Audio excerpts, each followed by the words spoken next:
Bom dia a todos e todas. Vamos dar continuidade ao Congresso Acadêmico, que hoje chega no seu último dia, mas ainda temos várias mesas muito relevantes para serem discutidas. O tema da sessão de hoje é desenvolvimento tecnológico no Brasil, passado, presente e futuro. A tecnologia é uma ferramenta indispensável às conquistas humanas. Ainda falta um pouco de entendimento da sua evolução pelo tempo, né? O progresso tecnológico é consequência dos aspectos culturais, econômicos, políticos, sociais. A compreensão dessa evolução é muito importante para a educação científica e tecnológica, baseada na ideia de ciência e tecnologia, sendo a sociedade um sistema integrado e interdependente. Dessa forma, é preciso estimular ações de políticas públicas bem planejadas, constante e de longo prazo. No dia de hoje, teremos o prazer de discutir um pouco dessa temática com professores que vêm atuando, né, nessa área tão relevante. Professor Rudimar Riva, físico, bolsista de produtividade e desenvolvimento tecnológico pelo CNPq, professor visitante da Unifesp, que atua na área de laser, com parceria na indústria nacional. Professora Elisete Kunkel, também bolsista de produtividade tecnológica pelo CNPq, coordenadora do grupo de biomecânica da Unifesp, e que atua fortemente em manufatura aditiva, né, com projetos de extensão, mão 3D, o IJA agora, dos protetores faciais para o Covid pandemia, e o professor Elbert Macau, professor titular da Unifesp, pesquisador 1A do CNPq, engenheiro eletrônico, editor de periódicos importantes na nossa área. Então, queria dar boas-vindas aos nossos 3 palestrantes, professor Riva, professor Elbert, professora Maria Elisete. E para que eu não possa, né, tomar o tempo tão precioso do debate, eu convido o professor Rudimar Riva para que faça a sua exposição. Ele vai falar um pouco sobre lasers no IAV, uma história de desenvolvimento tecnológico. Professor Riva, a palavra está com você.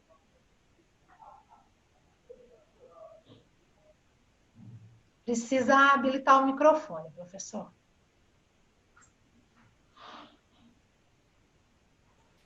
Ok? Estão me ouvindo? Sim. Ok, vamos lá. Então, como disse o professor, o problema sempre é ferramenta atrás da peça. Opa.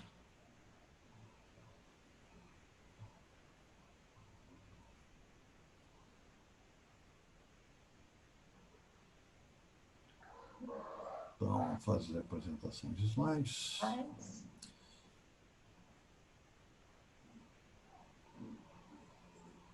Ok, entrou?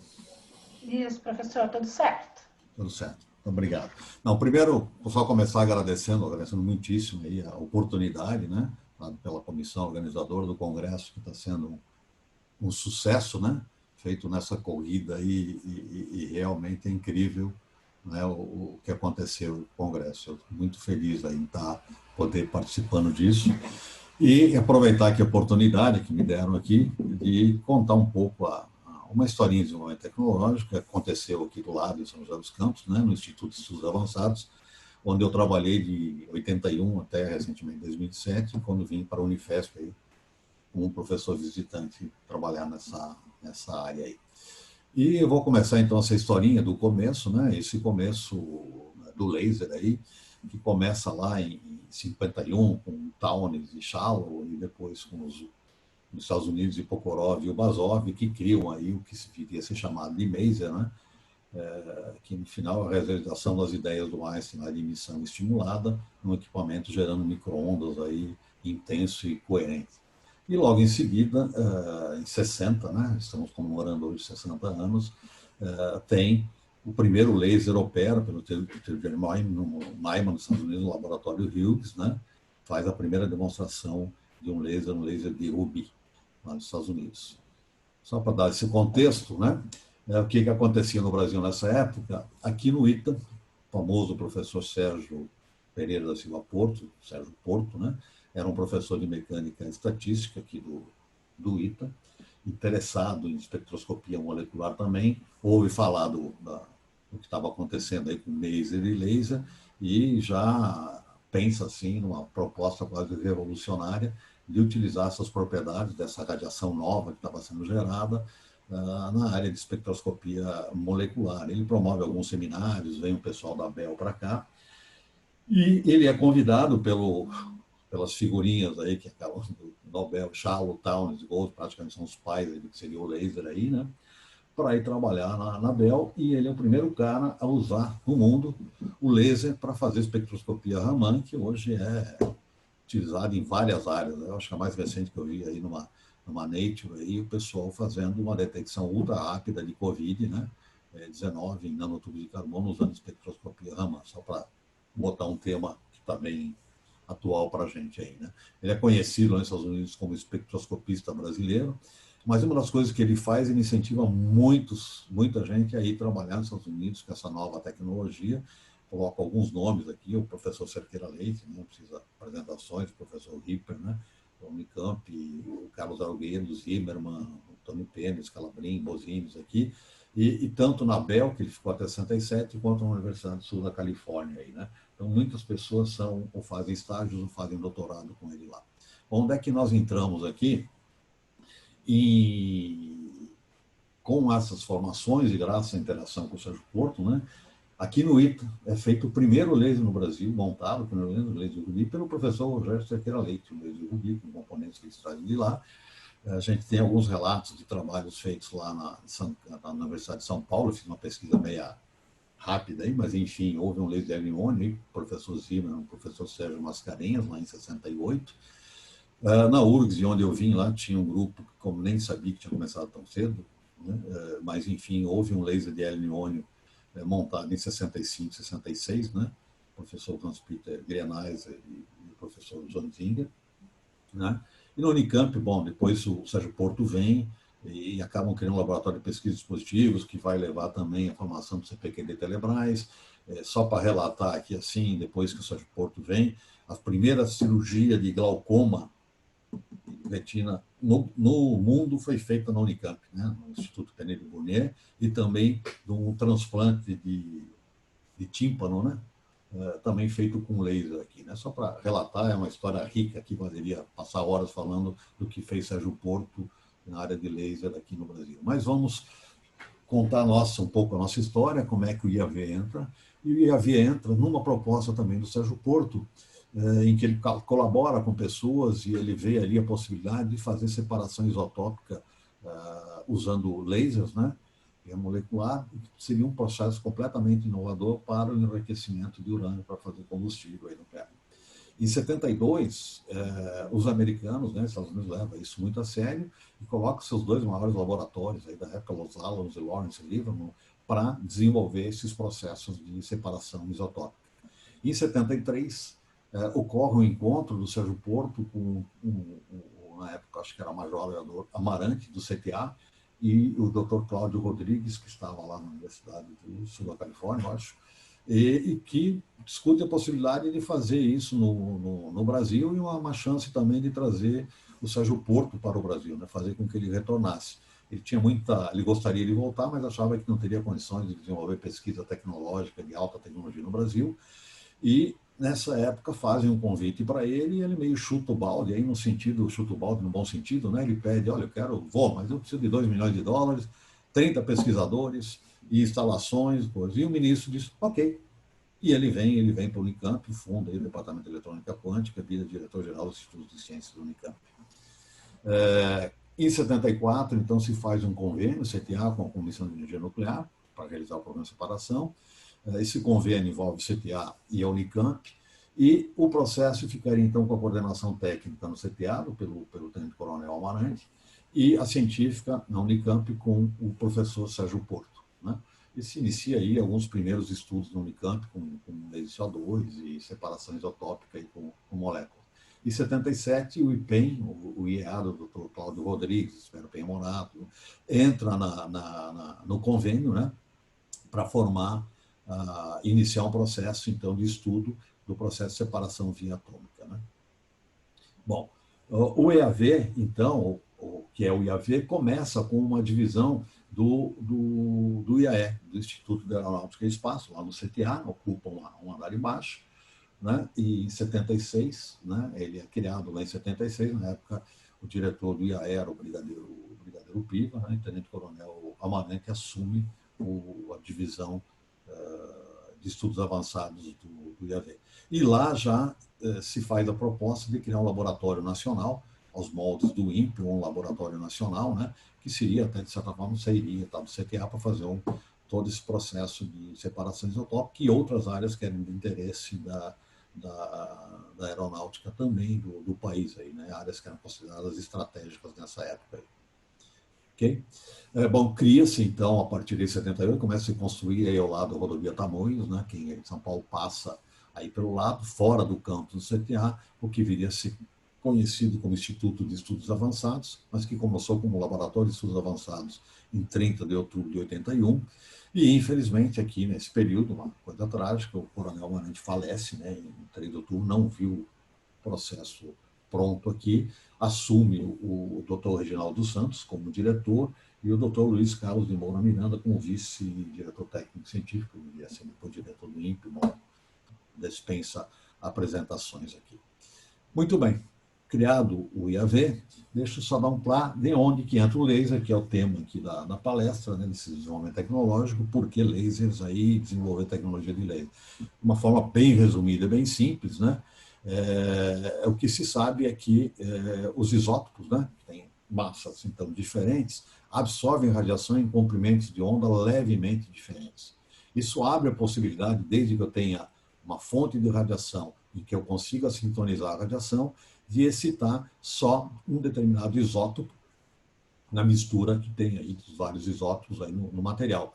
E usando um laser ou vários lasers, eu consigo, em princípio, com energia, levá-lo a ionizar, ou se for uma molécula dissociável, por algum meio, campo elétrico, campo magnético, uma separação física ou química, separar um desses elementos. É claro que para fazer isso de uma forma eficiente, isso é uma coisa laboratório, mas para fazer isso, para gerar material uma quantidade que seja economicamente viável, é preciso ter fontes de radiação sincronizáveis com alta potência média e estáveis, né, que possam funcionar num processo industrial.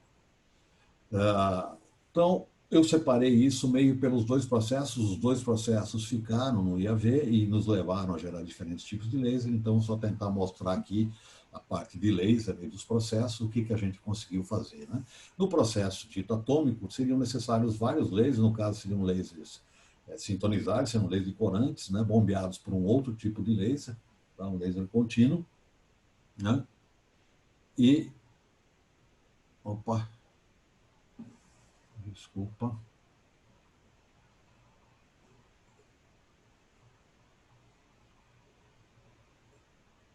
Voltou? Ok.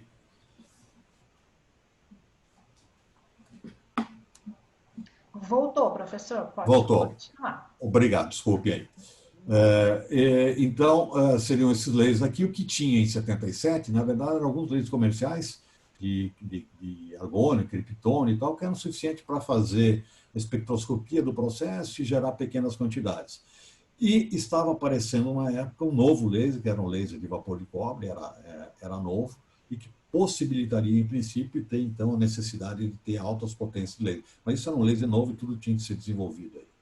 Do lado do que eu vou falar um pouco menos, no molecular, eu trabalhei mais lá no desenvolvimento dos lasers de vapor atômico, mas só colocando aqui, você faria, ao invés de ter um vapor atômico, né, que seria o processo, eu usaria aqui uma molécula, hexafluoreto de urânio, que teria que ser resfriada a 30 graus Kelvin, então tem todo um sistema aqui de tubeiras e coisas para conseguir ter esse resfriamento aqui, né, onde seriam aplicados os lasers, e aqui a necessidade era a geração de lasers no infravermelho, especial na região de 16 micros. Isso podia ser obtido fazendo laser CO2, que já existiam, lasers de CO2 pulsados, né, com alta energia. Uma das maneiras seria um laser dito de CF4, mas o que acabou sendo adotado depois, o que seria não bem um laser, mas um amplificador Raman, um Raman estimulado, né, bombeado por lasers de CO2 aqui. Ok. Então, essas seriam as necessidades de laser. Bom, quais eram os desafios, né? Então, vamos imaginar o Brasil em 81. Né? Primeiro, a gente tinha que sair do zero, várias coisas. Nós não tínhamos praticamente nada aqui, a não ser aqueles primeiros experimentos que eu mostrei para vocês. Tinha alguns grupos trabalhando lá com laser no Brasil, mas bem incipiente. Então, não tínhamos gente. Formação de RH era uma coisa importante. Eu até vim para cá por ter feito uma iniciação científica, coisa que não seria possível hoje. Fui contratado ainda recém-formado na graduação, né? E tínhamos que desenvolver toda a parte de ótica eletrônica, de alta e baixa potência, os materiais também eram materiais, alguns desenvolvidos, toda a parte de mecânica, precisaria de usinagem, enfim, tudo, teria que ser feito tudo aqui, foi montado, então ia haver toda uma estrutura para conseguir fazer isso. E é claro que nessas áreas aqui a gente teria pouco apoio vindo de fora, pouca transferência de tecnologia, né? Teriam publicações científicas, mas informações técnicas não eram muito escassas, como é natural em todo desenvolvimento tecnológico novo. Aí, né? Então, só adiantando, os primeiros resultados foram feitos lá no IPEM, né? A foto aqui com o doutor Reginaldo Santos, o doutor Alexandre Lago, o doutor Carlos Schwab, né? Bem jovens ainda lá no IPEM, nos anos 81 e 83, onde se obtiveram os primeiros resultados usando lasers comerciais de corante, né, e se conseguiram definir algumas transições importantes para o processo de separação atômica. Né? Na Unicamp, se instala lá um laser de CO2 comercial e se consegue obter os primeiros resultados científicos de separação de isótopos de boro, né, usando uma molécula de boro, né, e também de nitrogênio, no grupo da doutora Elza Vasconcelos, Artemis Calabrini e outros aí. Né? E, bom, aqui acontece mais um problema aqui do projeto, morre, né, o doutor Sérgio Porto, aí, né, em plena altíssima produção, fazendo N coisas aí na área de laser, mas, enfim, morreu abruptamente jogando futebol num congresso na União Soviética. Né? Bom, então o projeto aí, a coordenação científica passa nesse momento para o CTA. Bom, esse é o preâmbulo histórico para falar, então, do que nós fizemos. Então, vou falar com mais detalhes aqui do projeto de separação isotópica, né, via atômica. Né? Então, os lasers necessários eram lasers de corante contínuo para poder fazer espectroscopia, laser de corante pulsado e amplificadores para a gente poder ter potência média elevada e também desenvolver lasers de vapor de cobre. Esse foi a nossa proposta e vou mostrar rapidamente o que a gente conseguiu aí. Então, esse é o primeiro laser, um laser de corante contínuo em anel, né? Foi feito todo o estudo da cavidade óptica, que se envolvia ter uma cavidade estável óptica, que era um trabalho bastante pesado, ao desenvolvimento de tubeiras que gerassem jatos contínuos. Teve vários desafios aqui tecnológicos, foi todo ele montado aqui, desde as óticas em alinhamento, todo feito lá no IAV, né? Está aqui o doutor Lago e eu estou chegando aqui, então vai ser informado, só observando aqui as feras do laser e começando a aprender o que eu faria em laser aí. Esse laser gerou aí 300 miliwatts de potência, com uma largura de linha bem razoável para fazer o espectro. Né? Então, foi o primeiro laser aí de corante feito no IAV nos anos entre 80 e 83. Bom, nós trabalhamos aí, então, para os lasers que seriam utilizados depois no projeto para geração e para o enriquecimento, precisava fazer então os lasers pulsados. Não tinha nada. Nós partimos de lasers que existiam comerciais, mas eram lasers bombeados com laser de nitrogênio, que eram outro comprimento de onda, baixa frequência de repetição, e, na verdade, nós usamos um laser comercial, desmontamos ele inteiro, tivemos que refazer tudo, desde reduzir a concentração do corante até a cavidade, e para fazer um oscilador, um amplificador que fosse bombeado por um laser de vapor de cobre, no visível, né, que está aqui em verde, né, gerando a radiação aqui no laser de corante com alta frequência de repetição, coisa que esse laser não tinha sido projetado. Né? Queimamos muita célula aqui até ter um laser que funcionasse com centenas de miliwatts, sintonizado com as características necessárias para o projeto. Então, isso foi em 84, né, no final. Com aquele desenvolvimento, nós conseguimos, então, reproduzir, fizemos 3 unidades, cada uma operando com um comprimento de onda diferente, necessários, então, para causar a ionização lá do átomo de urânio. Isso tudo tinha que ser os osciladores e amplificadores combinados em um único feixe, que passariam num sistema de evaporação. E aqui, em 86, uma festa enorme, comemoramos muito, foi feita a demonstração científica da seletividade na separação de isótopos. Isso aqui, quando eu falo demonstração científica, conseguiu-se demonstrar que nós tínhamos capacidade de sincronizar em tempo, seletivamente, todos os comprimentos de onda para se chegar à ionização de um único isótopo, o que era visto por espectrometria de massa, ou seja, a gente só coletava até mais do que 90% de um tipo de isótopo, isso que se chamou de demonstração científica. E, bom, passado essa fase, a ideia, então, era para a próxima fase demonstrar o que se chamava de viabilidade técnica, né? Que era coletar uma quantidade que fosse nanogramas, microgramas de pequeno material, né? Separando, testando coleta, e para isso precisava aumentar a potência do laser, então desenvolvemos amplificadores de laser de corante, e nós chegamos aqui em 89 a ter 1,5 watt por linha. Cada um dos 3 lasers emitia 1,5 watt de linha de laser sintonizável, que não era pouca coisa. Quem é da área de laser sabe do que eu estou falando, conseguir ir funcionando isso continuamente. Os processos às vezes demoravam 4, 5 horas. Então, não bastava fazer um laser para tirar os dados, precisava fazer um laser que trabalhasse continuamente sem dar problemas, né? Muito bem. Só para finalizar essa parte aqui do laser de corante, nós conseguimos fazer lá em 89, era o que faltava, fazer um oscilador. Então, fizemos um oscilador com altíssima frequência, usando uma inovação, usando uma cavidade do tipo rasante, sem nenhum outro elemento filtrante, para ter a largura de linha necessária e selecionar o isótopo requerido. Então, era a parte inicial lá que faltava dos lasers de corante. Então, completou-se o ciclo de laser de corante em 89, com todos os elementos desenvolvidos e tecnologia dominada.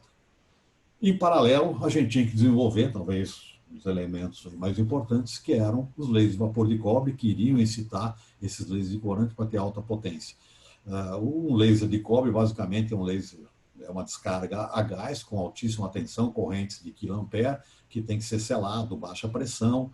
Enfim, tem enormes desafios tecnológicos aqui, tanto de eletrônica, quanto de vácuo, quanto de mistura e tal. E existia 3 maneiras aí, 2, né, quando nós começamos, de gerar o cobre. Isso aqui é um laser baseado em cobre, precisa ter átomos de cobre aqui dentro. Uma maneira era a partir de um sal de cobre, as temperaturas eram mais baixas, mas o ideal era trabalhar com cobre metálico, que precisava ser evaporado a 1.500 graus. Então, você precisava ter um sistema com cerâmicas aqui, selado com vácuo, que suportasse 1.500 graus, com correntes de quiloampere e 20 kV.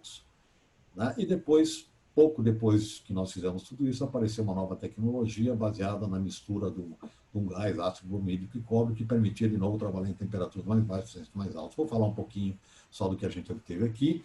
Aqui eu coloco, talvez, esse é o meu Fusquinha, né? Talvez um primeiro dispositivo que eu trabalhei, e foi assim, um prazer enorme, né? Imagina, 1 ano, 2 anos de formado, a gente estava conseguindo fazer um laserzinho, foi para mim o primeiro laser, a gente nunca esquece. Estou entregando a minha idade, uma propaganda da época. Mas, enfim, era um laser que dava baixa potência, mas a gente aprendeu muita coisa, fez ele com algumas sucatas que existiam na aeronáutica, principalmente em Tyrotus, usado em radares, para poder gerar as frequências todas aqui, as correntes necessárias, né?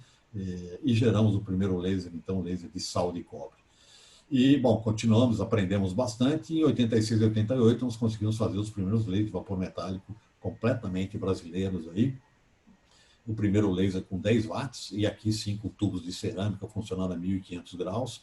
Esse aqui é um laser de cobre, e o mesmo sistema podia ser usado colocando ouro, gerar um laser de ouro no vermelho, e esse laser, na época, os australianos fizeram, tinha uma aplicação muito grande em terapia fotodinâmica, né, em câncer, né, seletivo e tal, mas nosso interesse aqui era o laser de cobre.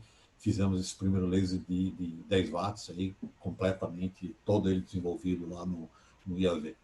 E evoluímos, então, porque nós precisávamos de potência mais alta para fazer um laser em 89. Então, começamos a pensar em 82, 83. Em 89, a gente estava lá com um laser de 40 watts, que era similar aos lasers comerciais que a gente tinha aí. Todo ele, então, foi desenvolvido aí no Brasil. Não sei o que acontece aqui.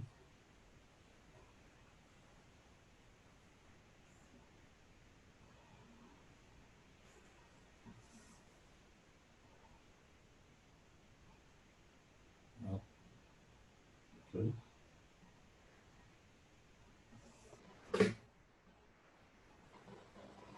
Professor, clique em reiniciar a apresentação de slides bem aí. Aí, ok, consegui. Voltei lá, deixa eu voltar para cá. Peço. Vamos lá.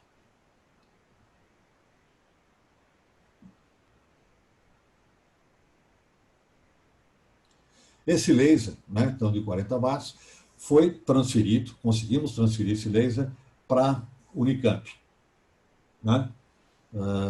Uma empresa, Unilaser, do professor Artemio Scalabrin, e porque a ideia é que uma vez que a gente desenvolvesse, que fosse, nós necessitaríamos, aí no projeto, necessitaríamos de ter da ordem de 100 unidades, pelo menos, de laser de 40 watts, então se montou toda uma empresa para poder fazer isso, né? Bom, são os anos 90, gente, desculpa, não sei o que está acontecendo. Professor, vou aproveitar, tem mais 3 minutinhos para finalizar o tempo. Meu Deus, então me ferrei, peraí.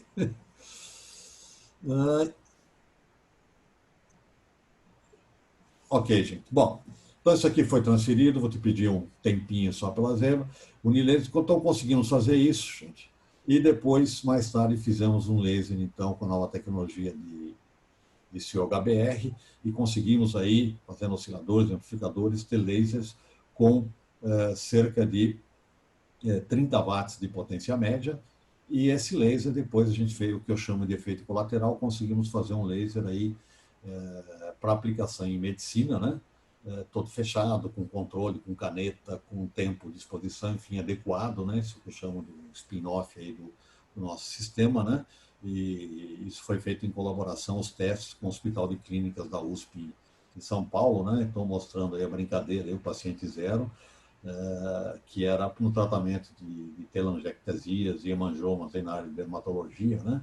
Parece o paciente em que foi a crista do frango imitava muito bem essa dificuldade, e esse problema que acontecia aí, e eu acho que ficou nisso, também não conseguimos parceiros industriais.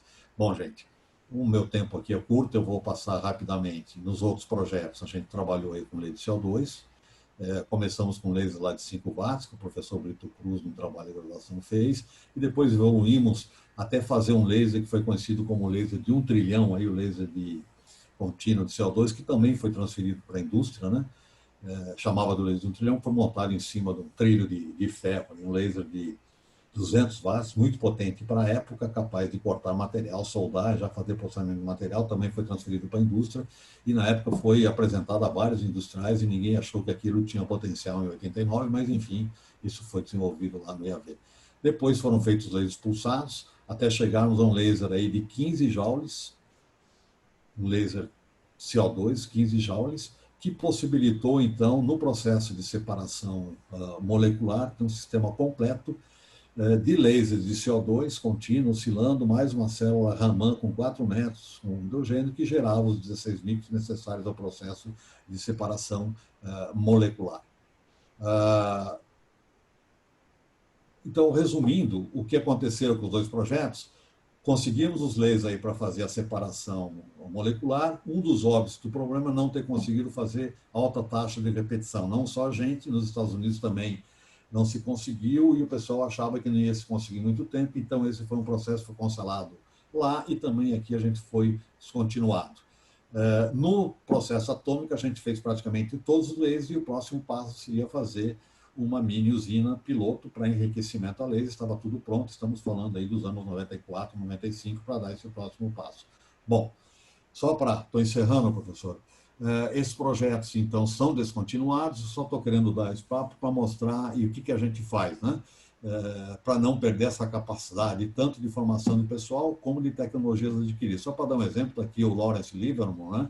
O que eles fizeram com os lasers deles, fizeram uma estrela-guia, por exemplo, para correção de imagens aí em observatórios astronômicos, né?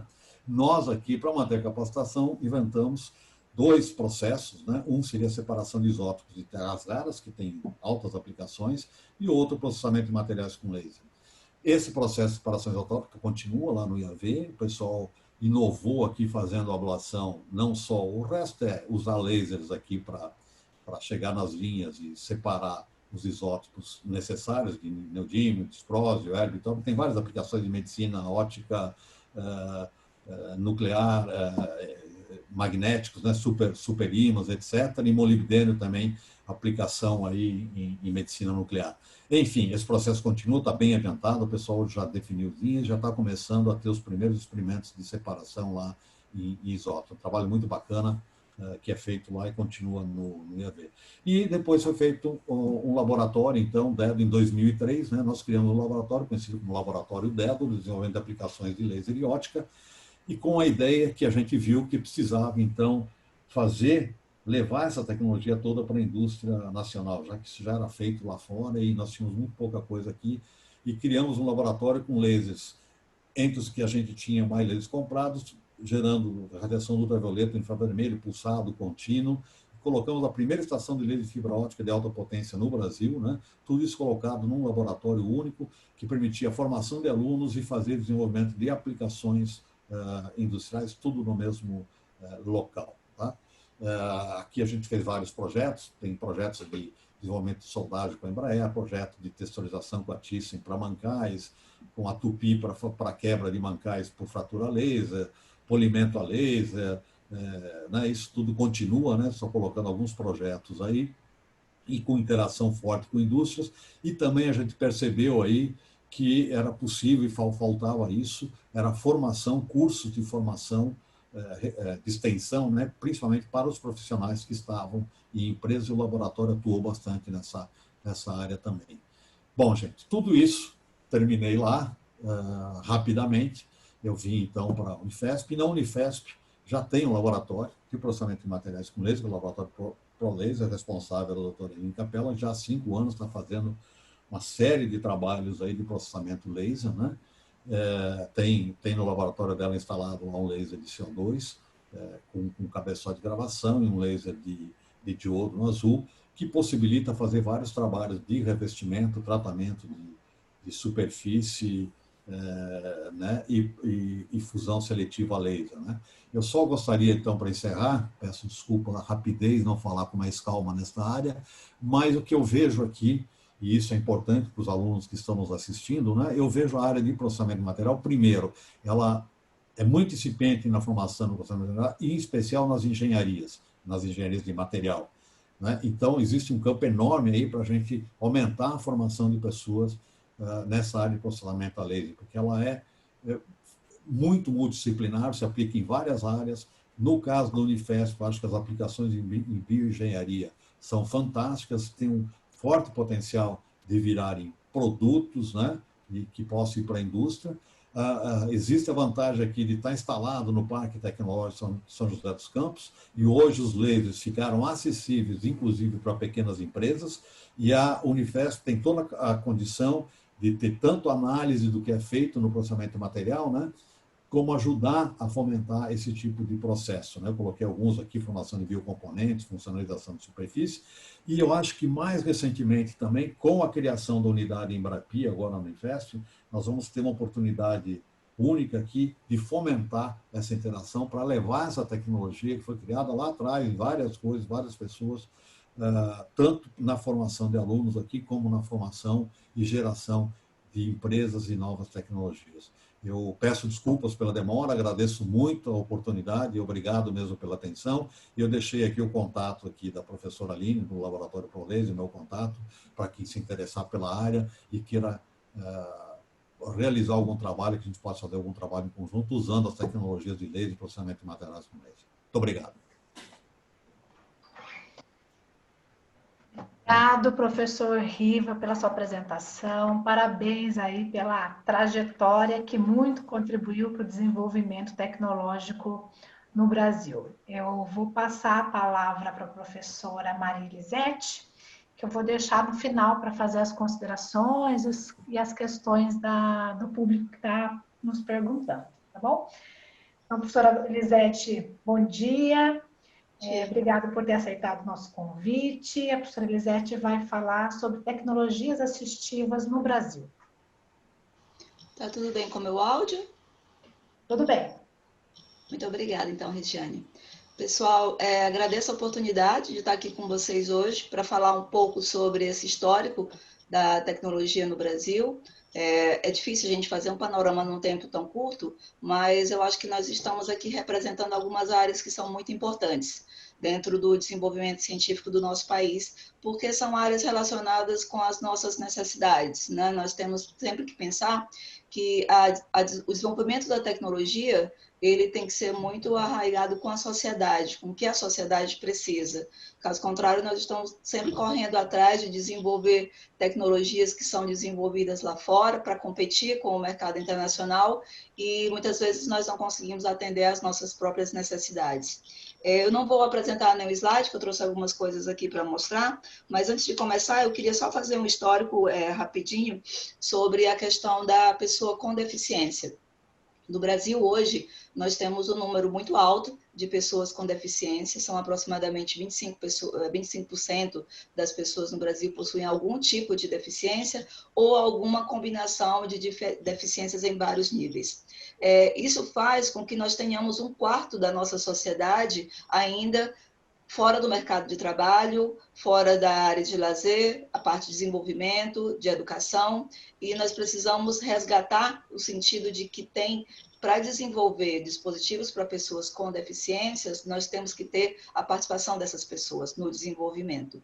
Então, o histórico das pessoas com deficiências no Brasil, no mundo todo, ele se resume em que até aproximadamente o século XVIII não tinha nenhum tipo de consideração em ter que desenvolver alguma coisa para resolver a questão da qualidade de vida das pessoas com deficiências. Essas pessoas elas não eram contabilizadas no censo, elas eram segregadas e era meio que considerado o destino dessa pessoa continuar fora da sociedade. Mais ou menos ali no século XVIII, começaram a ter escolas na Europa que começaram a desenvolver tecnologias mais simples, mas que permitissem o deficiente visual e um deficiente auditivo participar da educação.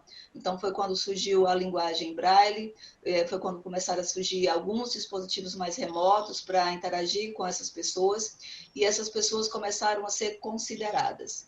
Então, a gente tem no Brasil, mais ou menos a partir aqui eu apontei aqui, a partir da década de 50 só. Então, é bem recente, nós temos aí menos de 100 anos.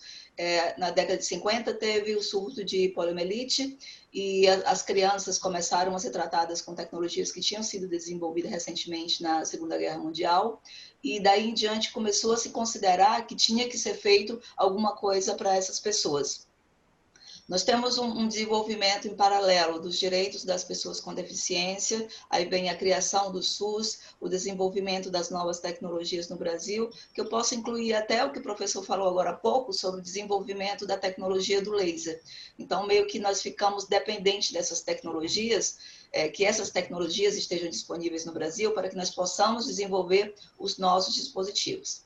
Então, nós temos ali, a partir da década de 50, começou a se considerar mais direitos da pessoa com deficiência, mas só na década de 80 que houve o Ano Internacional da Pessoa com Deficiência pela ONU. Até então era chamada pessoa deficiente. Então, esse termo, pessoa deficiente, ele é pejorativo. Hoje não se fala mais, porque existe uma diferença entre a pessoa deficiente e a pessoa com deficiência. Se ela tem uma deficiência e ela tem um dispositivo que consegue suprir aquela deficiência, ela não é mais uma pessoa deficiente.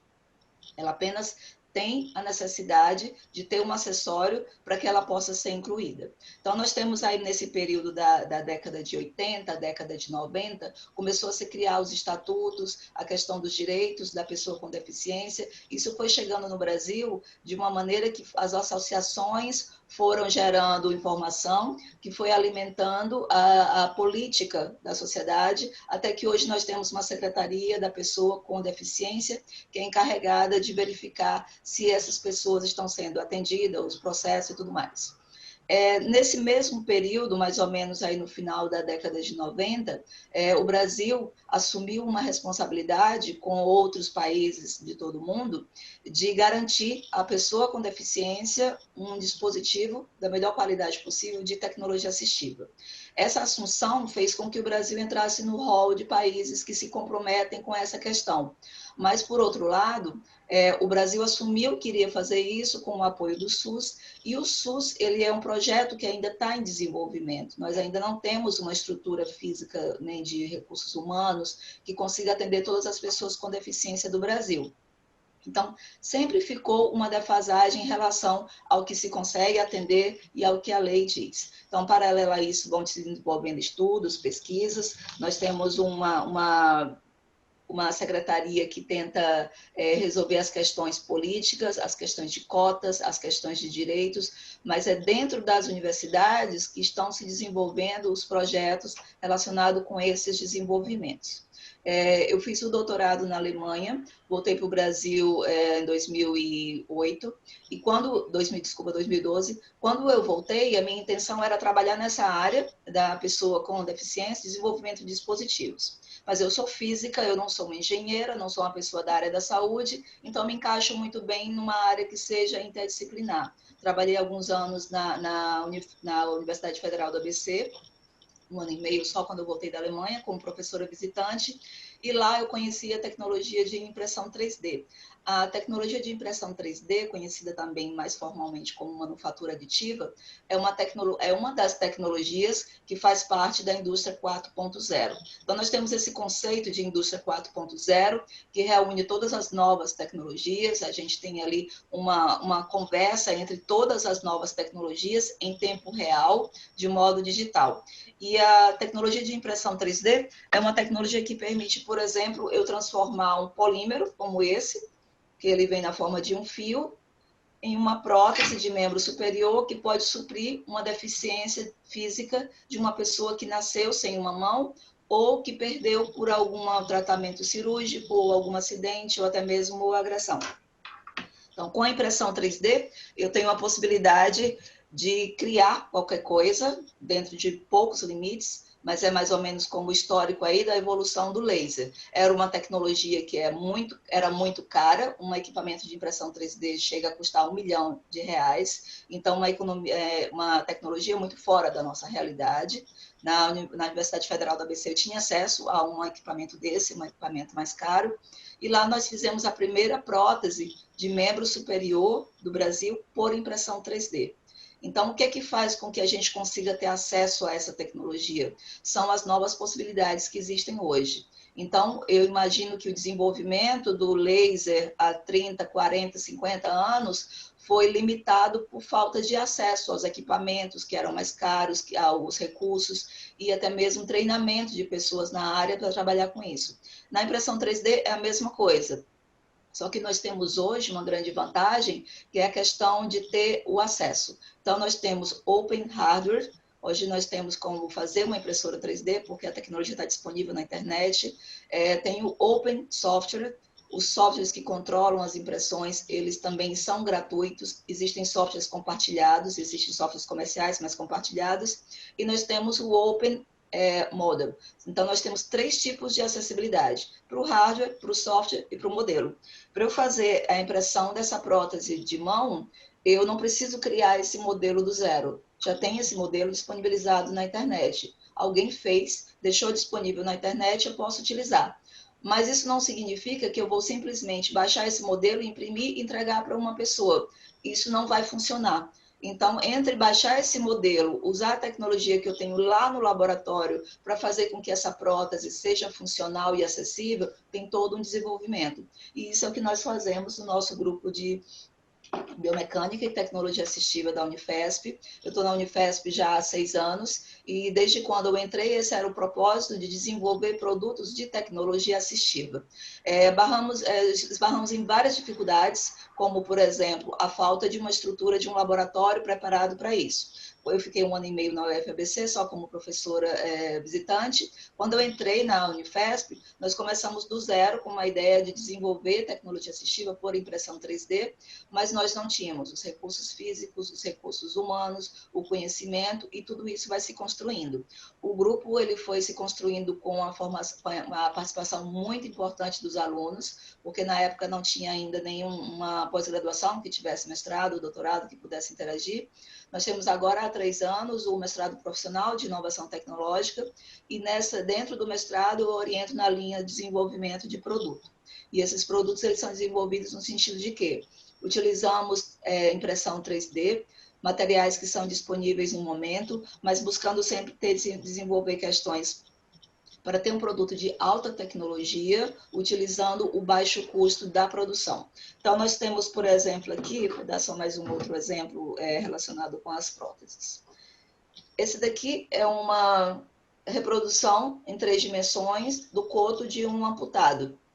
Eu não preciso hoje necessariamente utilizar tecnologias para fazer uma moldagem de gesso para ter acesso ao coto do amputado. Eu posso usar um scanner, e é interessante também falar que o scanner só se desenvolveu com o desenvolvimento do laser. Então, hoje existem scanners de baixo custo em que eu consigo, a partir do momento que eu tenho o amputado, uma oportunidade com ele para fazer um escaneamento, ele vai para casa. Agora eu fiquei com a representação do coto dele no laboratório. Essa representação eu posso ter ela em vários tamanhos, em vários materiais. Esse material aqui, por exemplo, é um material flexível, tudo feito por impressão 3D. E a partir do momento que eu tenho esse protótipo no laboratório, eu desumanizo um pouco a questão de quem vai usar a prótese, eu vou fazer a prótese adequada para esse protótipo aqui. Depois que a prótese está pronta, eu vou precisar, então, lembrar que agora essa prótese ela vai ser utilizada por uma pessoa. E aí é quando a tecnologia só não é suficiente. Aqui nós temos que ter, então, toda uma pesquisa para desenvolver qual é o material que eu vou usar, como é que vão ser feitas essas articulações, do ponto de vista de biomecânica, se funciona ou não, mas eu vou precisar da ajuda de pessoas de outras áreas. Eu vou precisar de um psicólogo, eu vou precisar de um terapeuta ocupacional e de pessoas que possam interagir com essa criança ou com esse adulto que vai receber a prótese. Só assim que o processo ele é concluído. E isso é um aspecto muito importante da Unifesp, porque na graduação eu dou aulas no bacharelado de Ciência e Tecnologia, que é um curso que tem uma formação interdisciplinar. Até às vezes a gente tem dificuldade de entender onde é que essa pessoa que fez o curso de bacharelado em Ciência e Tecnologia ela vai trabalhar. Ela vai trabalhar justamente nas posições que nós ainda não temos hoje, mas que nós temos uma grande demanda e necessidade, que são de pessoas com conhecimentos abrangentes, de modo que consigam interagir com outras áreas. Vou dar alguns exemplos para vocês aqui. Essa aqui, por exemplo, é uma órtese feita por uma startup brasileira que desenvolveu uma tecnologia por impressão 3D para substituir o gesso. O gesso é um material que ele é utilizado durante já mais de 100 anos, 150 anos, e ele é um material que não mudou de lá para cá. Então, praticamente ele parou no tempo, então nós temos hoje o uso do gesso no Brasil inteiro, é um material poluente que contamina, é um material que você não consegue descartar depois facilmente, e com a tecnologia de impressão 3D, então nós temos mais possibilidades. Então, só para fechar a questão do laser, a importância do laser na impressão 3D é que eu consigo fazer o escaneamento de qualquer estrutura e eu consigo reproduzir essa estrutura no laboratório, mas existem tecnologias de impressão 3D que utilizam o laser para criar o objeto. Então, essa estrutura aqui que eu escaneei com o laser, para reproduzir ela, para ter ela no mundo real, eu preciso ter uma resina líquida. Essa resina líquida vai receber a incidência de um laser, e esse laser vai curar essa resina, formando esse objeto de acordo com o desenho que está feito lá no computador. Então, com o laser, eu utilizo o laser para escanear e eu utilizo o laser também para imprimir. Nós utilizamos a tecnologia FDM, que é essa tecnologia que usa os dispositivos a partir de filamentos.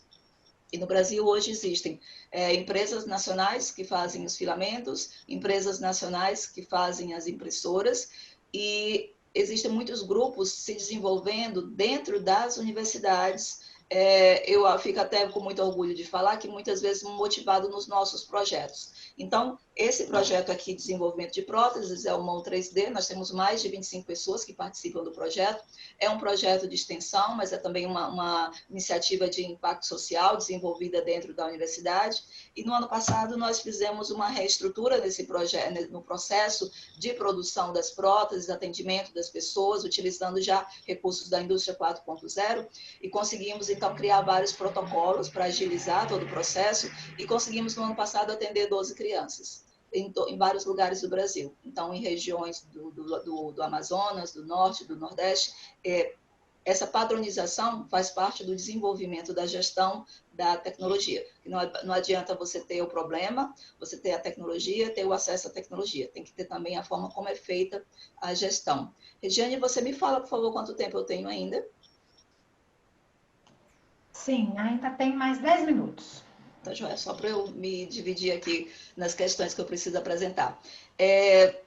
Para deixar uma mensagem, vou deixar uma mensagem agora no meio da minha fala, e aí eu vou concluir com alguns exemplos de desenvolvimentos da universidade. O óculos, por exemplo, ele é considerado hoje um acessório que as pessoas usam para ver melhor, mas também de estética, né? Muitas pessoas têm óculos para várias ocasiões, para sair à noite, nós temos um óculos escuro, um óculos de grau, mas é algo que a maioria das pessoas precisa a partir de uma determinada idade. Então, vou colocar aqui 30, 40 anos, quase todo mundo vai precisar de um óculos, mesmo porque nós estamos muito focados no celular, no telefone, então nós precisamos conseguir ler bem. Mas o óculos, você imagina que houve uma época em que o óculos era algo muito caro. O óculos era um acessório de luxo que era passado de geração em geração. Hoje, eu tenho condições de ter um óculos, muitas pessoas do Brasil têm, existem ONGs, né, americanas que vendem óculos por um dólar, né? Mas quantos de nós, se tirar o óculos, não conseguimos mais trabalhar? Porque nós não conseguimos ler, nós conseguimos escrever, nós não conseguimos interagir com o celular. Então, para uma grande quantidade das pessoas, o óculos ele não é considerado um dispositivo de tecnologia assistiva.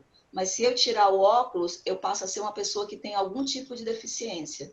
Uma deficiência visual que me permite ver os detalhes das coisas, que vai prejudicar o meu trabalho, a minha formação, se eu estiver numa escola e tudo mais.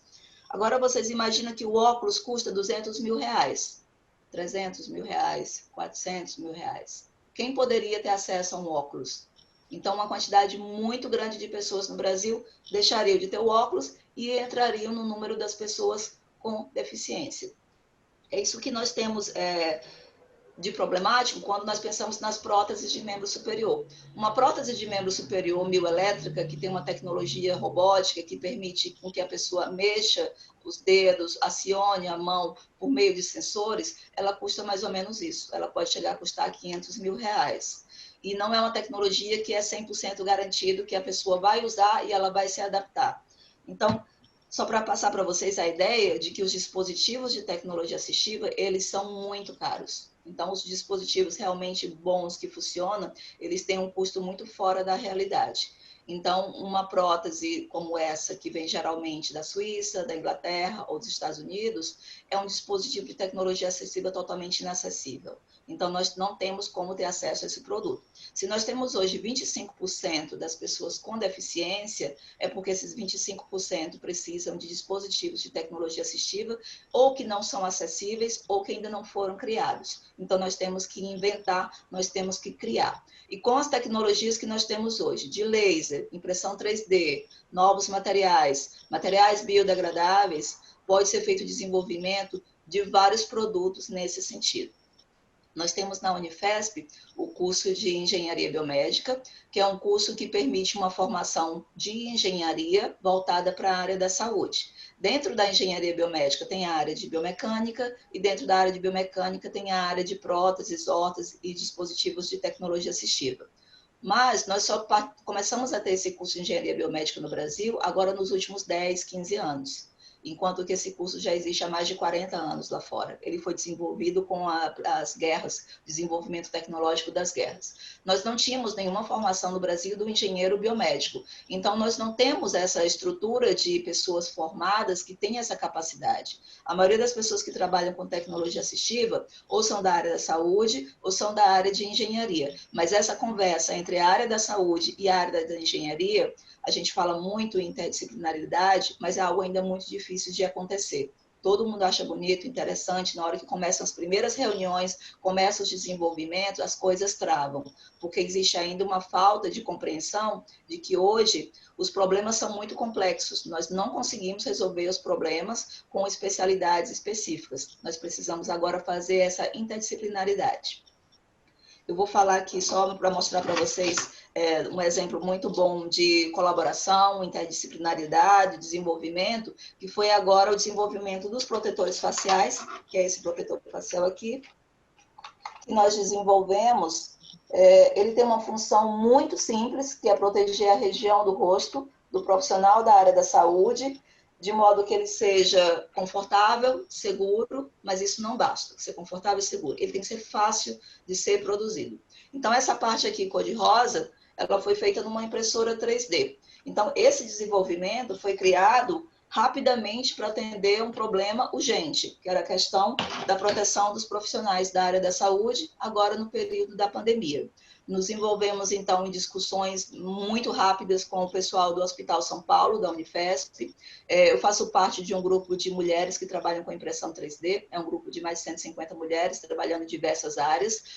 O projeto IGEA foi idealizado dentro desse grupo e nós conseguimos nos organizar e em uma semana desenvolvemos várias versões desse aro. Esse aro aqui, ele é feito por impressão 3D em um único material, numa impressora que custa mais ou menos R$2.000, é o valor que tem impressoras. Então, nós conseguimos, em questão de poucos meses, mobilizar toda a comunidade de pessoas do Brasil que tem impressora 3D para ajudar nesse projeto. Nós passamos uma semana fazendo ciclos de prototipagem, depois disponibilizamos na internet e começamos a buscar colaboradores por meio das redes sociais. Mais de 2.000 pessoas se inscreveram com impressora 3D para fazer impressão. Isso são pessoas que têm impressora em casa, no trabalho, no escritório, nas universidades, todo mundo levando suas impressoras para casa. Recebemos 0,5 tonelada de filamento das empresas de impressão 3D. Essa doação foi distribuída, uma logística bem complicada, mas foi distribuída em várias regiões do Brasil.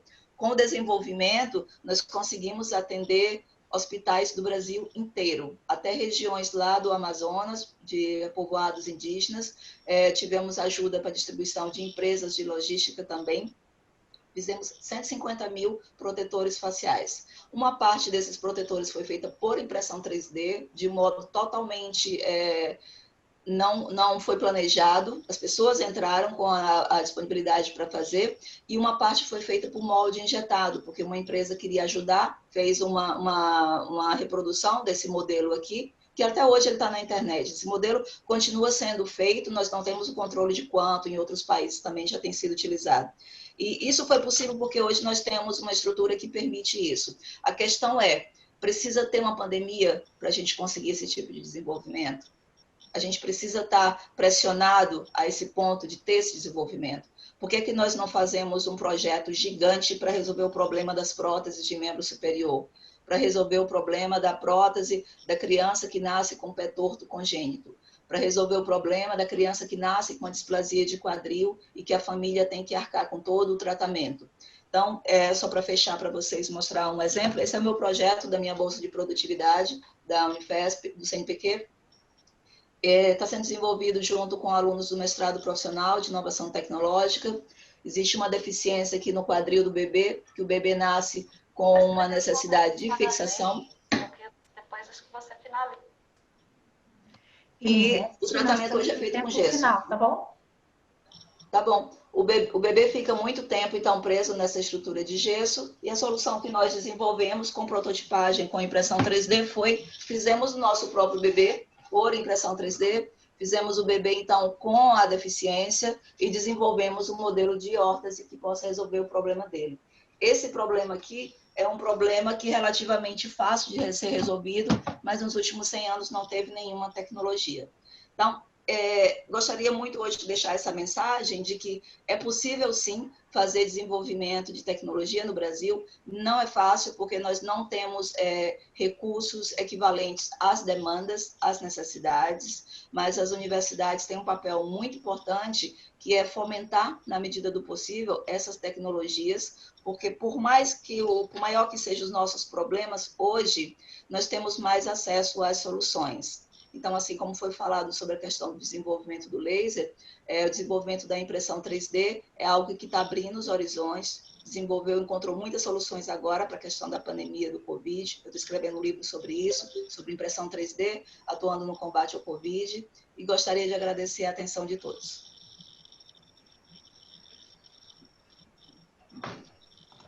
Muito obrigada, professora Elisete. É uma satisfação, né, ver aí a tecnologia a serviço da sociedade, nos diferentes projetos que você apresentou.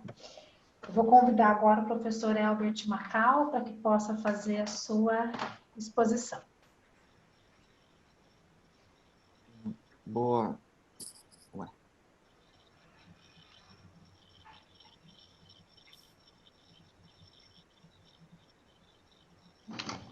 Olá a todos, mas eu estou sem permissão para usar o vídeo.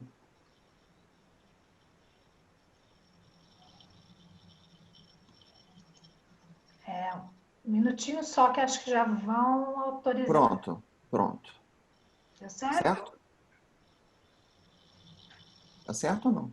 Sim, tá certo. Tá certo, acho que agora só falta projetar. Tá, estão vendo aí, não? Já estamos vendo. Tá certo, então olha só, bom dia a todos aí, é um prazer estar aqui, obrigado pelo convite nesse congresso, nessa oportunidade impressionante de ver inclusive nessa sessão, né, todos esses desenvolvimentos impressionantes relacionados aí à tecnologia, relacionado à ciência aplicada. Na verdade, o meu objetivo, vou falar um pouquinho sobre ciência, a relação com tecnologia e o que a gente tem, na verdade, para fazer para ter uma ciência, uma tecnologia de sucesso.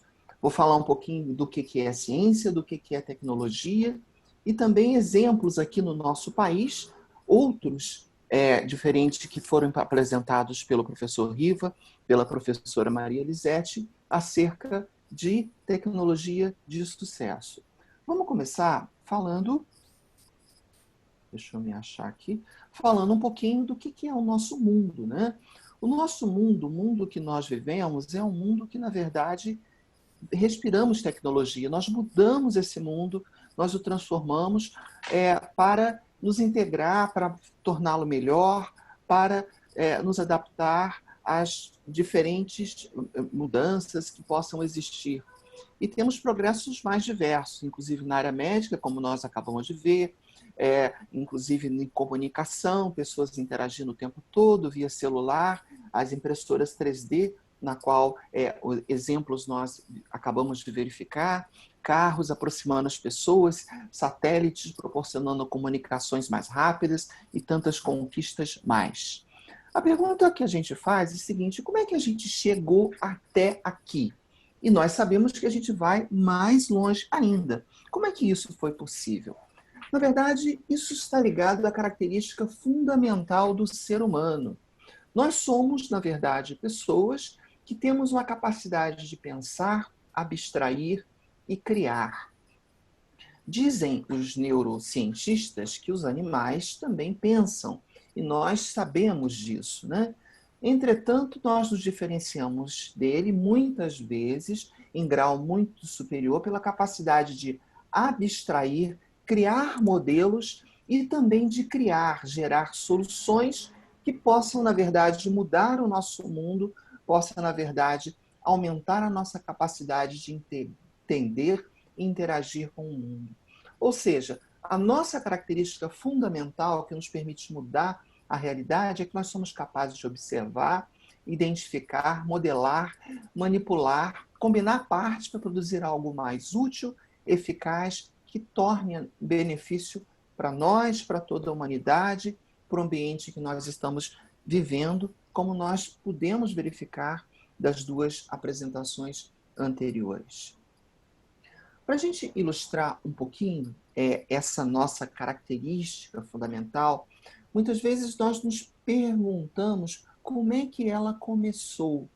Quando que nós, há milhões de anos atrás, ou melhor dizendo, há milhares de anos atrás, um ancestral nosso conseguiu dar o primeiro passo para olhar a natureza, o que ele via, os instrumentos, e usar aquilo como um instrumento próprio para mudar a realidade.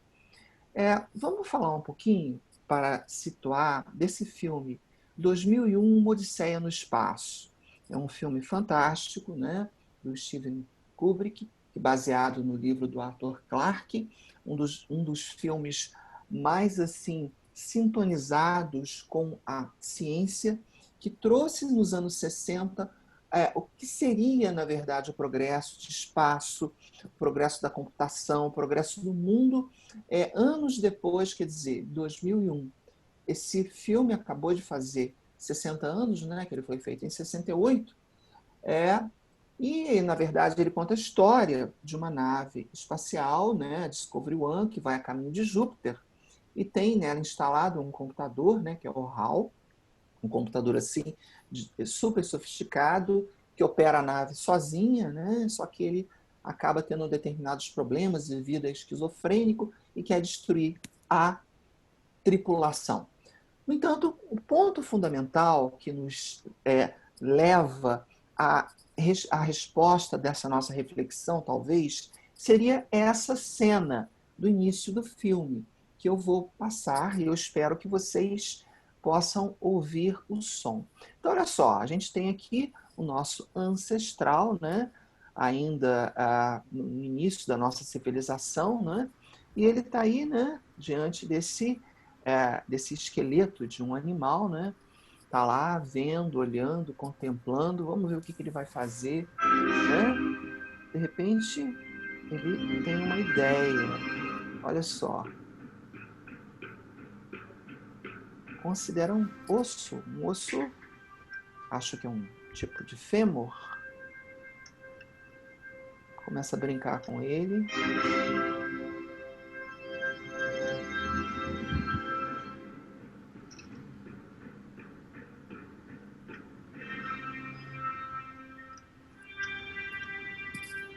E vem a ideia de que ele possa usar isso como instrumento para fazer a vida dele mais fácil, melhor, e que foi inclusive replicado, né? Permitiu caçar, permitiu compensar as limitações dele. Quer dizer, isso aqui, na verdade, ilustra muito o que seja a nossa capacidade de mudar, de interagir com a natureza, tirando proveito, criando, mudando o que ela nos fornece. Quem não viu, veja esse filme que vale a pena. Mas o fato é que, se eu conseguir mudar... Opa!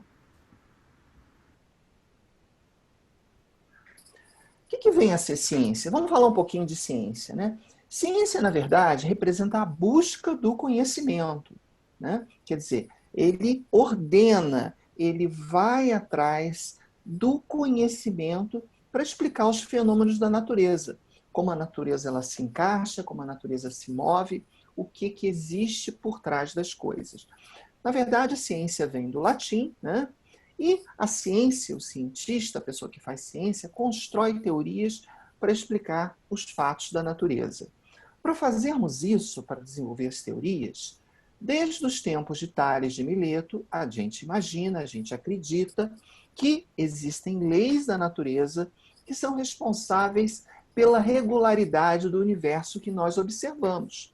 E o nosso papel qual é? É construir teorias para ir ao encontro dessas leis, para entender essas realidades. Quer dizer, fazer ciência é buscar conhecimento, explicação para que a gente observe na natureza, levando em consideração que existem leis, existe regularidade e tudo funciona segundo essas leis da natureza, né? Essa que é a ciência.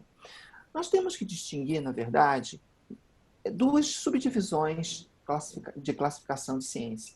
Uma é a ciência pura, outra é a ciência aplicada. O que a ciência pura faz, ou fundamental? Ela estuda os conceitos básicos do conhecimento, né? A pessoa que se dedica à ciência pura ou fundamental, ela não tem nenhuma assim, preocupação com aplicação. O que ela quer é uma aventura do espírito humano, é como se ela fosse um artista para tentar descobrir as regularidades, o que existe por trás. Para fazer isso, para fazer ciência pura, você tem que usar uma imaginação disciplinada, você tem que treinar a sua imaginação na direção certa e tem que ter fé na razoabilidade, que existe regularidade, ordem, beleza do universo, no qual o homem faz parte. Quem nos disse isso foi o Warren Weaver, que foi um dos primeiros que começaram a usar a computação para entender linguagem natural. Então é isso que a ciência pura, né? É a busca por criar, por ver. Você deixa sua mente livre, claro que você tem a sua área de interesse, e começa daí a tirar as regularidades. Já a ciência aplicada é um pouco diferente. Você tem um objetivo prático em mente, né? Pode ser fazer um determinado laser, fazer uma determinada prótese, pode ser alguma coisa que tem um objetivo definido. E você, claro, vai usar os seus conceitos da ciência pura, os seus fundamentos, os seus conceitos, para quê? Para ir ao encontro desse objetivo, construir alguma coisa, né? Então, obviamente, tem a criação de novos materiais, dispositivos, sistemas, métodos e processos. Observa que ela também tem a ver com aplicação tecnológica, né? Usar, na verdade, conhecimento científico recém-descoberto para aplicações tecnológicas. No entanto, ciência aplicada não é tecnologia. Para a gente entender o que é tecnologia, nós podemos levar esse exemplo do Thomas Edison, né? Que é criador da lâmpada. Na verdade, a tecnologia é a aplicação do conhecimento científico. Envolve uma sequência de projetos e desenvolvimento, só que você tem um produto. E esse produto você vai comercializar ou você vai utilizar em escala.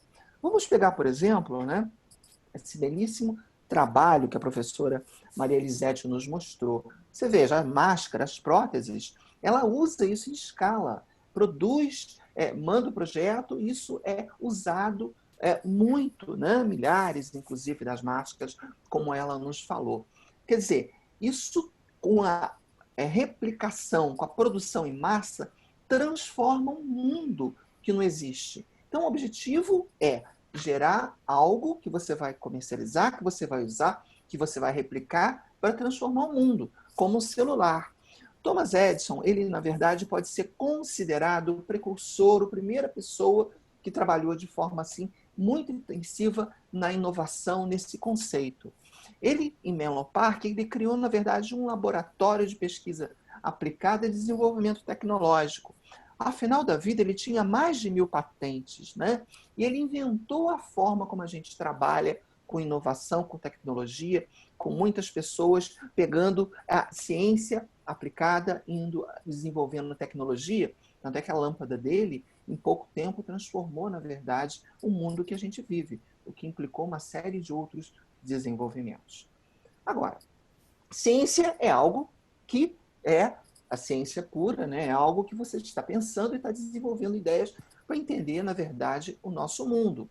Nós temos exemplos, né, de essas pessoas, né, Galileu, Newton, Einstein, Feynman, que, na verdade, foram ao encontro de entender como o nosso mundo funciona. Inclusive, em relação à quântica, um dos grandes acontecimentos que nós tivemos foi, na verdade, essa conferência de Solvay, né, onde tantos pessoas ilustres se reuniram, como Pauli, Heisenberg, Dirac, Lorentz, Einstein, para discutir os fundamentos da mecânica quântica, como ela poderia ser construída, formalizada para entender a natureza, entender o átomo, e como é que o elétron, a dinâmica aí envolvida, né? E já isso é ciência pura. E Feynman também era, na verdade, alguém da ciência pura, né?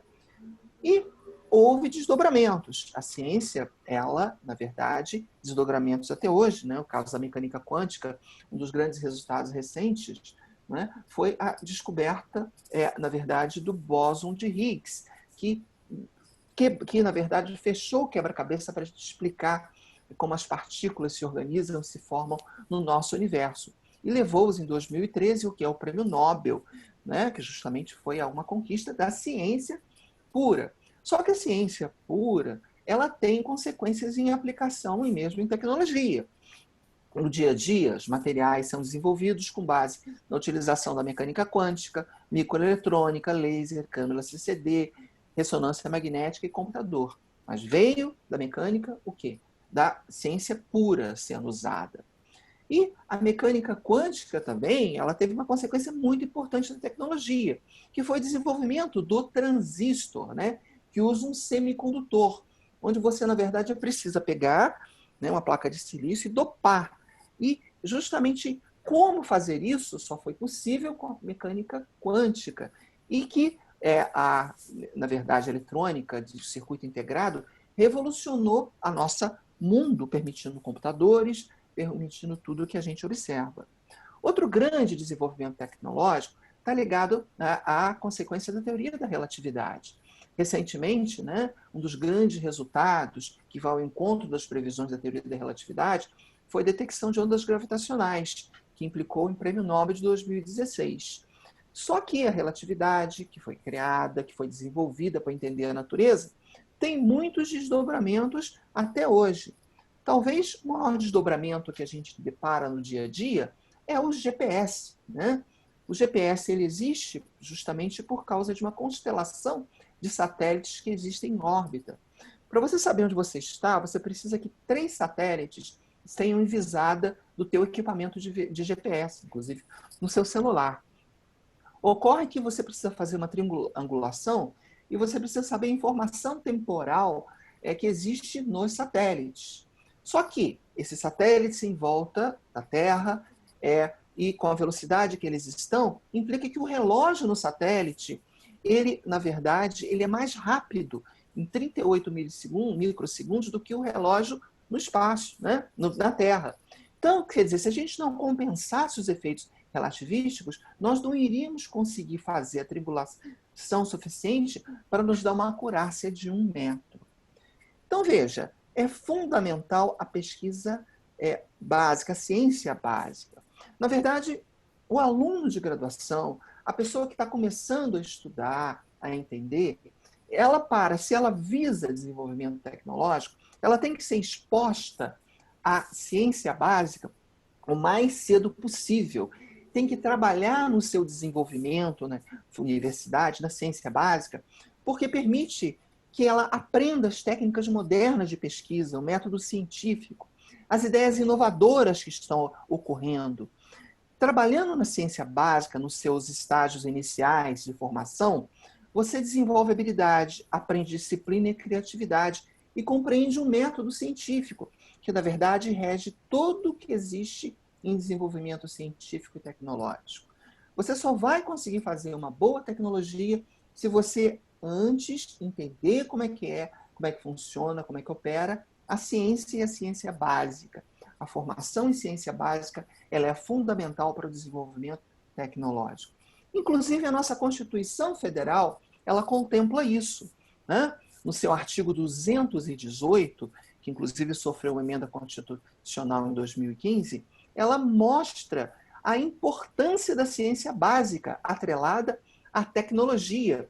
A União, o Estado, tem que investir tanto em tecnologia como em ciência básica, porque existe essa relação, não é? E a formação ela é fundamental, é compromisso do Estado. Hoje em dia, que parece que as coisas estão uma rediscussão, né, do papel da ciência básica, tem gente querendo desviar todo o recurso para tecnologia e inovação, isso é um grande erro, porque tecnologia sem ciência básica, sem formação adequada, não se sustenta em médio e longo prazo. E isso é algo que é tão forte, é tão considerado consolidado, que inclusive encontra-se contemplado na nossa Constituição. Parece que as pessoas que querem, na verdade, não dar ênfase em ciência básica, deveriam, antes de mais nada, abrir a nossa Constituição e ler esse artigo 218 para entender a importância do que isso está, a ponto de estar consolidado na nossa Constituição. Então, agora vamos falar um pouquinho dos desenvolvedores nacionais de tecnologia de classe mundial. Sucessos tecnológicos. Em primeiro lugar, são as universidades. Por que universidades nossas de ponta, como, por exemplo, a nossa Unifesp, nós vimos aí, né? Exemplo do professor Riva, exemplo da professora Maria Lisete, consegue desenvolver tecnologia, ciência aplicada que pode se transformar em tecnologia. Porque tem liberdade de pensamento, né? A formação humana ela é fundamental porque ela impulsiona, ela estimula a criatividade, ela nos leva a direcionar a nossa pesquisa. Se não fosse eventualmente a formação humana, a professora Maria Lisete não ia se interessar tanto pela área que ela trabalha. Tem investigação científica e nos permite expandir a fronteira do conhecimento. Aqui no Brasil, a universidade gera 85% da produção científica, o que permite criar processos de tecnologia, fomenta a inovação, a mão de obra e induz, na verdade, a geração de empresas de tecnologia. O aluno se forma e vai, na verdade, montar a sua empresa. Outro de grande sucesso é a Embraer. É um orgulho você, no exterior, ir no aeroporto, tomar um avião da Embraer e saber que ele foi feito na sua cidade, no seu país, né? E a Embraer só virou a Embraer porque, como diz o ex-presidente da Embraer, nosso colega Curado, a Embraer é fruto de um ambicioso projeto de longo prazo do governo brasileiro, vislumbrado pelo Marechal Casimiro Montenegro da década de 40. E a Embraer, ela continua se reinventando, sendo esse sucesso, desenvolvendo produtos novos em tempo recorde, porque ela tem investimento forte em ciência, em parceria com as universidades, e ela tem formação de profissionais altamente qualificados, tanto em ciência básica como em ciência aplicada, em especial junto com o ITA, criando cursos de pós-graduação, e investimento tecnológico e inovação, que ela faz muito e domina como ninguém. E isso, a Embraer, veio da onde? Do ITA, essa forma, esse instituto que foi criado, que revolucionou a nossa forma de entender educação. O que o ITA tem de diferente? Um curso fundamental que expõe ao aluno a ciência básica, ao método científico, dar-lhe sólidos fundamentos teóricos, permite a interação do professor com o aluno, da graduação, que permite que o aluno entenda a pesquisa do professor, permite desenvolver as capacidades de inovar, autocrítica, autoavaliação, que vai ser importante para todo o desenvolvimento da carreira científica, né? A formação humanística para você entender o seu papel no mundo que você está e no desenvolvimento, né? E a interação constante de ensino, pesquisa básica, aplicada em desenvolvimento tecnológico. Esse é o caminho do sucesso. O INPE também, né? O INPE está muito em evidência por causa de dois sistemas que permitem verificar o desmatamento na Amazônia, né? Mesma coisa, ele repetiu, ele foi criado em 61, mas ele trouxe pessoas, melhores alunos de graduação, mandou-os estudar no exterior, criou cursos de mestrado e doutorado, trabalhou na formação humana de pessoas para trabalhar em suas áreas de atuação, desenvolvendo o método científico, a experimentação. Como resultado, termos um instituto que tem produtos tecnológicos, porque são repetidos, que únicos, inclusive, no mundo, né, considerados referência e que nos permite acompanhar o que está acontecendo da forma adequada, né, no nosso meio ambiente do nosso Brasil. Vamos falar um pouquinho agora do trabalho que o nosso grupo vem fazendo, que também é tecnologia, muito embora seja ciência aplicada, é também tecnologia. Vamos falar de eventos extremos. O que é um evento extremo? Vamos pegar a Amazônia, por exemplo. Em geral, o Rio Amazonas está assim, muita água, né? Professor, só para situar, tem mais 4 minutinhos, tá bom? Ah, opa, que bom. Só que de vez em quando, o que acontece? Em 2005, 2010, nós tivemos uma seca monstruosa. E ninguém entendeu o porquê, né? E a represa de Guarapiranga, a mesma coisa. Então, olha só, em 2014, 2015, nós tivemos uma seca nunca vista. Foi complicadérrimo, que não é só o problema de água, mas também do abastecimento de energia elétrica. Bom, como é que isso ocorreu? Para a gente entender, é assim normalmente a chuva no Sudeste. Chuvas torrenciais provocando enchentes. e isso ocorre, né? Dezembro, janeiro, fevereiro e março. Isso aqui é São Paulo, né? Eu costumo brincar que dezembro, janeiro, fevereiro e março é bom a gente ter um bote inflável no nosso carro. Pois é, mas por que isso ocorre? E isso é muito importante para a gente entender os problemas ambientais. Na verdade, é o seguinte, ocorre porque a Amazônia ela desenvolveu algo muito especial. Os ventos que vêm no oceano, em interação com as plantas que emitem, na verdade, partículas aerosóis, fomentam a chuva. Então, a chuva que tem na Amazônia é a interação da umidade que vem do mar e de uma adaptação das plantas da floresta que jogam partículas do ar, permitindo formação de nuvens e chuva torrencial. E essa umidade da Amazônia acaba vindo para o Sudeste, gerando chuva. São verdadeiros rios, na verdade, voadores. Para você ter uma ideia, uma planta da Amazônia produz cerca de 1.000 litros de água por dia jogando na atmosfera. O que significa que, por dia, são 20, esse número imenso, bilhões de litros de água que a Amazônia joga para cima. Se não tiver a floresta amazônica, não chove no Sudeste. Isso aqui vira igual o Nordeste, que ocorre na África. Se você desmatar, não chove. Isso é uma lição para a gente aprender. Né? Tá aqui os rios caudalosos. Então, o que acontece? Nós, na verdade, a meteorologia ela tem sensores, né? E a gente, usando uma técnica de redes complexas, nós, a partir dessas medidas, conseguimos capturar as interações entre os diferentes causas e efeitos que existem na atmosfera. A temperatura do oceano, vento, chuva. E, a partir daí, nós conseguimos entender o que está acontecendo. Né? Na verdade, em 2014 e 2015, houve um aquecimento anormal na temperatura do Atlântico. Quando aquece, eu não tenho frente fria, né? Porque eu tenho uma região de tem alta pressão, o que impede de ter a chuva, a umidade transformar em chuva do Nordeste. Muito bem, então aqui está, na verdade, aquela seca em especial. Mas por que aconteceu? Nós desenvolvemos uma ferramenta, que é o DPL, que nos permite, na verdade, entender as relações entre os diversos fenômenos que estão ocorrendo, em especial eventos extremos. Eu não vou entrar em detalhes, né? Mas é uma ferramenta muito simples, mas que tem essa função de conseguir determinar causas e efeitos entre diferentes grandezas. E com isso, nós conseguimos entender que o que ocorre no Sudeste é o seguinte, olha, em 2014 e 2015, eu tenho uma alta pressão anormal.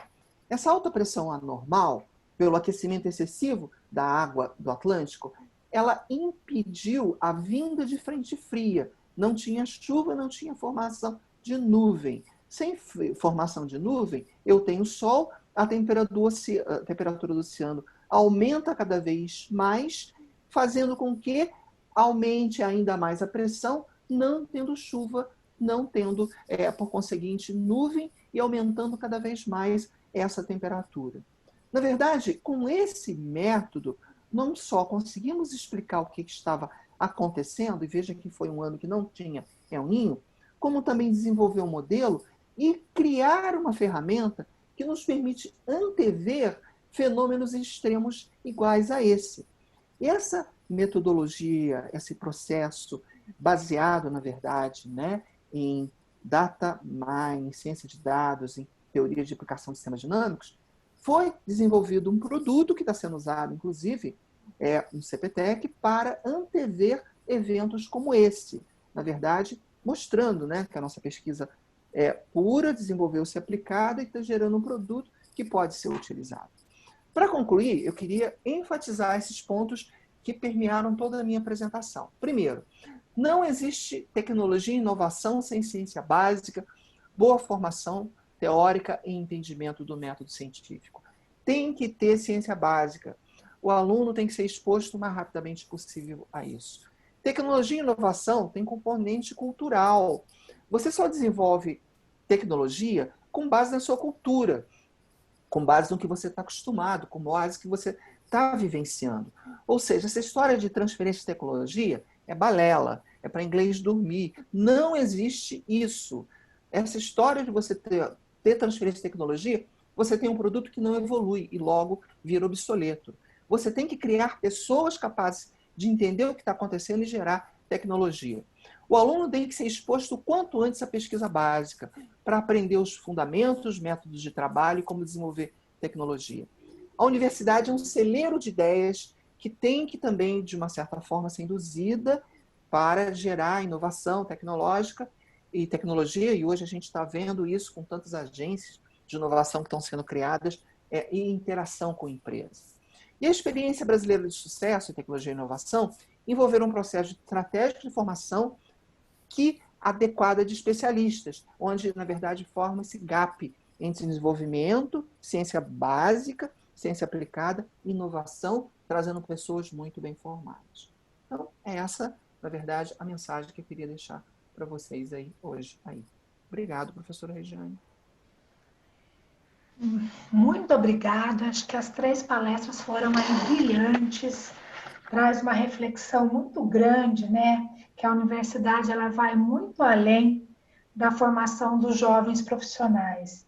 Ela está aqui para desenvolver tecnologia, ciência, que tem aplicação direta em benefício da nossa sociedade. Essa relação entre a área básica e aplicada é uma questão muito relevante, muito bem explorada pelo professor Elbert e que foi contemplada nas discussões do professor Riva e da professora Elisete. E a gente tem que não deixar de lado a questão temporal, né? A gente tinha um tempo, às vezes, maior de desenvolvimento, algumas vezes impulsionado por algum sistema, a gente consegue desenvolver mais rápido, mas todas essas questões nos mostram quão importante é a universidade para a formação de jovens e também para desenvolvimento da sociedade. Infelizmente, a gente está em cima do tempo, que a gente tem uma outra mesa que vai se iniciar nessa mesma sala, então não vou conseguir abrir para as perguntas.